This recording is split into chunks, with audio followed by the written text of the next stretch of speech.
Hello friends, இன்னைக்கு நாம் என்ன பண்ண போகிறோம்னா கடல் மட்டியை தான் நம்ம பிடிக்க போகிறோம். இப்போ கடல் மட்டியை எப்படி பிடிக்கிறதுன்னு சொல்கிறேன். இப்போது அந்த இடத்துல நீங்கள் மண்ணில் பார்த்தீங்க அப்படின்னா ஒரு கண்ணு மாதிரி தெரியும். உங்களுக்கு தெரியுதான்னு தெரியல, நான் கிட்ட வந்து எடுத்துகிட்டு போகிறேன். நம்ம வைப்ரேஷன் பட்டுச்சு அப்படின்னா அது சீக்கிரமாகவே உள்ளே போயிடும். தெரியுங்களா, கண்ணு மாதிரி இதெல்லாமே வந்து கடல் மட்டி தான். நம்ம ஜஸ்ட் நார்மலாக நடந்து போயிட்டு அந்த கண்ணு இருக்கிற இடத்துல நம்ம தோண்டி பார்த்தோம் அப்படின்னா கண்டிப்பாக வந்து மட்டி கிடைக்கும்.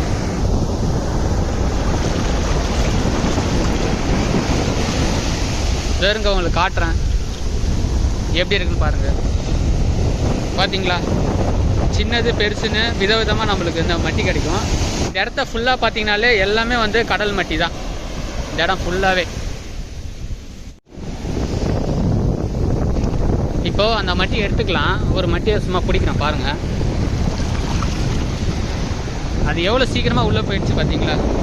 இப்போது இந்த மட்டி வந்து ரொம்ப சூடுன்னு சொல்லுவாங்க, ஆனால் ப்ரோட்டீன் அதிகம் இந்த மட்டிக்கு. அடிக்கடியில் இந்த மட்டிலாம் சாப்பிடக்கூடாது, எப்பயாவது ஒரு டைம் வந்து சாப்பிட்டுக்கலாம். அது இப்படி தான் பார்த்தீங்கன்னா இந்த கடல் மட்டியெல்லாம் வந்து பிடிப்பாங்க. பார்த்துக்கோங்க எப்படிலாம் தெரியுதுன்னு.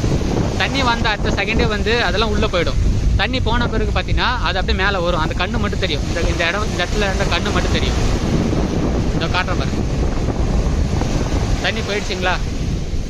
இந்த பாருங்க, மட்டியை பிடிச்சி தான் நாங்கள் என்ன பண்ணுவோம்னா இந்த கரையில் வந்து இந்த மீன் பிடிக்கிறதுக்காக இந்த மட்டியை தான் வந்து இறையாக வந்து யூஸ் பண்ணி நாங்கள் அதை மீன் பிடிப்போம். அன்றைக்கி பிடிச்ச கிணங்காவும் பார்த்தீங்கன்னா இந்த மட்டியை வச்சு தான் வந்து இந்த மட்டியில் இருக்கிற அந்த சதையை வச்சு தான் நாங்கள் வந்து அந்த கிணங்காவே இந்த கடலில் பிடிச்சோம்.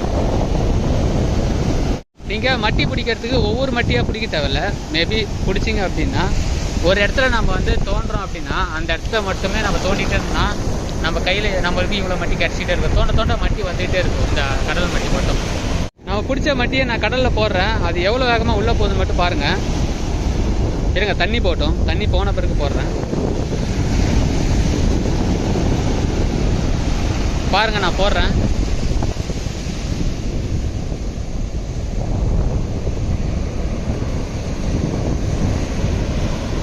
பார்த்தீங்களா எவ்வளோ வேகமாக போகுதுன்னு. இப்போ தண்ணி மூடுது பாருங்க.